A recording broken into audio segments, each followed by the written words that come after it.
গঠনমূলক আলোচনার মাধ্যমে বাজেট প্রস্তাবে সহযোগিতা করতে চায় বিরোধী দল।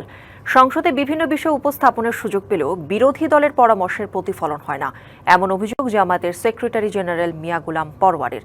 তিনি বলেন, গতানুগতিক ধারার বাইরে বাজেট পরিকল্পনা করা হয় না।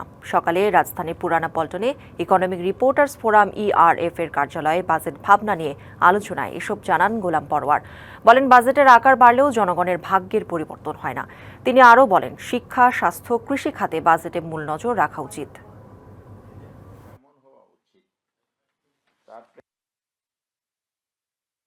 আগামী 7ই জুন পার্লামেন্টে যে বাজেট পেশ হতে যাচ্ছে, সেখানে বিরোধী দল হিসেবে বাংলাদেশ জামাত ইসলামী এবং তার সম্মানিত আমির হচ্ছেন এখন লিডারের যে অপোজিশন, 11 দলের তিনি পার্লামেন্টারি পার্টি নেতৃত্ব দিচ্ছেন। আমাদের পক্ষ থেকে সরকারের এই বাজেটকে, দেশের অর্থনৈতিক চালিকা শক্তিকে অন্তর্নিহিতভাবে আরেকটু মজবুত এবং শক্তিশালী করার কাজে আমরা সাহায্য করতে চাই। নগদ নিয়ে এলো হার না মানা হার অফার। সর্বনিম্ন 10,000 টাকা রেমিটেন্স নগদে পাঠালে থাকছে স্বর্ণের হার জেতার সুযোগ।